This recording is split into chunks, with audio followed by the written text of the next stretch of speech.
The Addict here from Outdoor Addictions. How do you like my rack?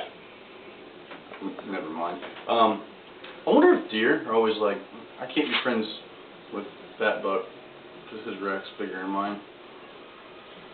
Yeah, anyway, I'm here to talk to you guys today about catfishing bait. Now, I got three main favorite catfishing baits. Number one being live bait, especially bluegill, creek chubs, shiners. That's my number one bait, but sometimes that's hard to get to, and sometimes it's not always a go-to. Channel cats sometimes like a stinkier, rougher bait. They do love also live bait as well, but blue cats definitely love more of a rotten type bait. A lot of people nowadays are using dough baits, and I've come up with a mixture. It's kind of similar, but it's not necessarily a dough bait. Now, my second favorite bait all around, chicken liver. Works great in lakes and ponds. Kind of rough to use in the winter, in the rivers, because they come off the hook really easy.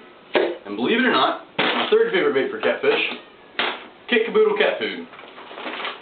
They got these little Oreo, Cheerio shaped things in here. You can throw them around with a bluegill hook, but a lot of ponds and lakes that are stocked with farm cats are fed a fish food that's very similar to the consistency of cat food, and it actually puts off the fishy oil and the water, and it works great as it disintegrates. It attracts a lot of fish to the local area. But I mix these two products together, and I prevent the issue with chicken liver coming off the hook so easily by using pantyhose. This whole setup here is pretty cheap. I got a single pack of pantyhose here for about 50 cents at Walmart. This is about $3. This is $1.30. So you're sitting anywhere from around $5 to $6 to set everything up, roughly, including the hook. But I'm going to show you how I put these together. And you can also add a lot of cut bait with it. Sometimes I add in cut up creek chubs or cut up bluegill, and it seems to work okay. Some people are actually adding bread to these with some Kool-Aid packets. I never really understood that very much. I just want to keep it simple and just use litter, cat food today, and every now and then I'll throw in a cut of creek chub. But I'm going to show you what it looks like, and I'm going to get them all set up and show you exactly what I do and how I make so many of them go so far. So here's the pantyhose I use. Very stretchy material. I don't know, I think it absorbs the blood in the chicken liver bucket pretty well. But basically what I do, I make all these baits and I put them back in the bucket of blood, and I freeze it. That way whenever I'm ready to go, I can grab it and take it out like you would just a container of chicken liver, and all the blood in there keeps it fresh and keeps it good to go. And I can make a lot of these in advance, because sometimes you get off work, you just want to hook up to the boat and go. And I'm actually going to be taking this up tomorrow fishing the White River, and that's south of Terre Haute, Indiana a little bit.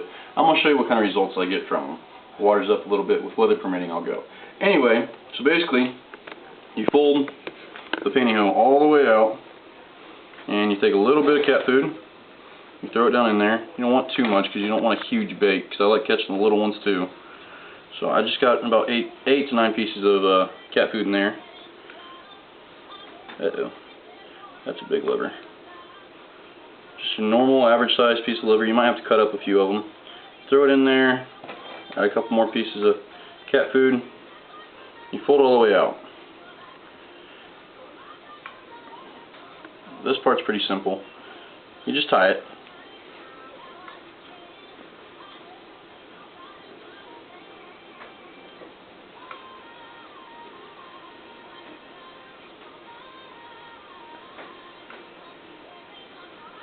And cut it off.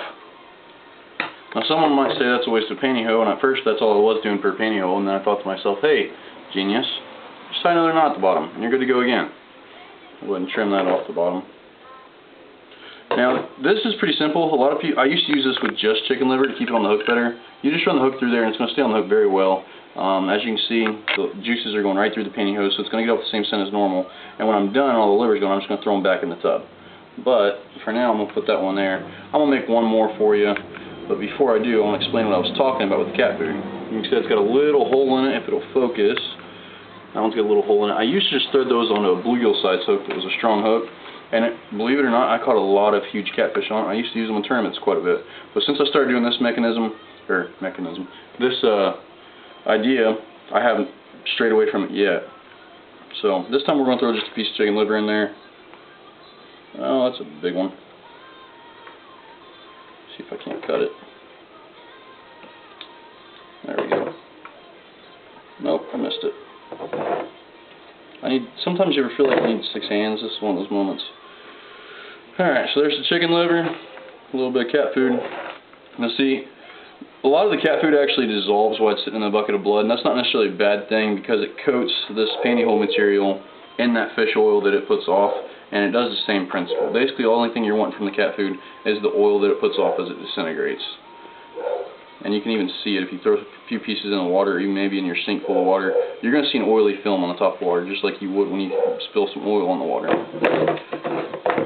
And a lot of people even use WD-40 on their lures because it's made out of a fish oil basis, and they spray it just to give it that oil film.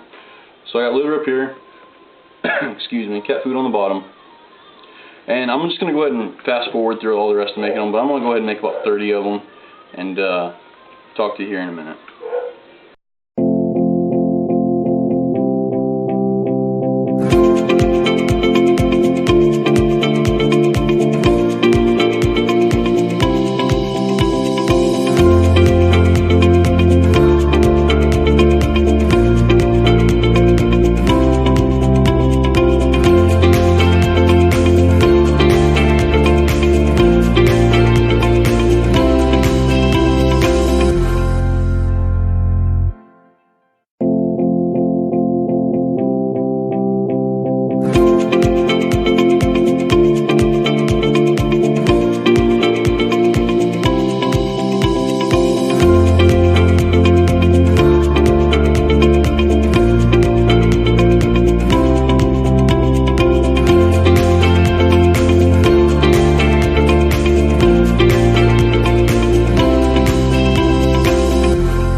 So I just discovered something.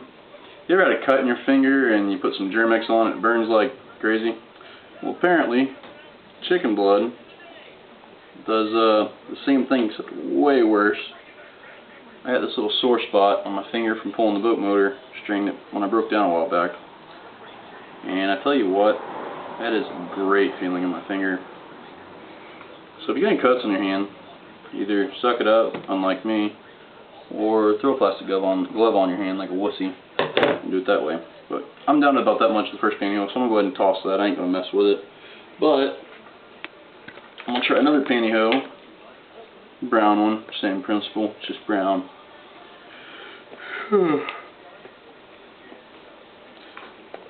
But yeah, one of the cool things that this bait will also catch, other than just catfish, and you may consider it a nuisance, but because you're throwing the fish food in there, or not fish food, the cat food, I'm sorry. Well, I guess you can call it fish food because that's what it's going to catch. Anyway, because you're throwing the cat food in there, you're going to also catch some carp. And I mean, it is a nuisance, but I'd rather catch something than nothing on a bad day. And one thing I will say is carp do put up one heck of a fight, and they are a fun fish to catch. So the cat food will attract some carp, but it also works excellent for catfish.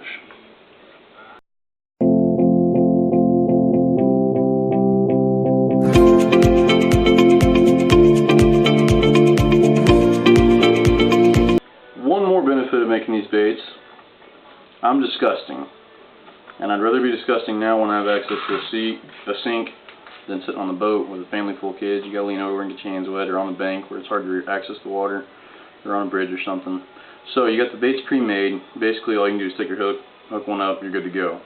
I'm going to go ahead and put them back in the liver of blood. There's still a few livers left in there for when I run out of bait tomorrow catching all them catfish. I'll have some normal liver to use. Uh-oh, it looks like we're going to have a problem. I don't know if they're all going to fit. Smash them down there. But yeah, the limits to these are completely endless. You can get creative. You can put whatever you want in one of these. So, I mean, heck, you could put a scoop of stink bait in there. You could put some sardines. You could put, like I said before, cut bait. Actually, I might try some stink bait with liver. That might work out pretty well. They also, due to the fact that they last so long, And as you can see, they're oily as heck. Due to the fact that they last so long though, I have used them on trot lines and bank lines and limb lines before. They do work great. Now, like I said before, I do prefer live bait, but these also work great and they're easy as heck to use.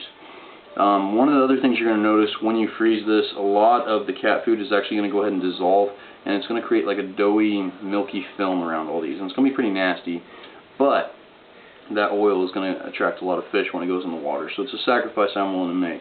I might go ahead and make a couple more and throw some stink bait in them now that it got me thinking about it, but with weather providing, I'm going to take you guys along with me tomorrow and videotape my catfishing trip on the White River with weather providing. If it's raining a lot, I'm not going to bring the camera.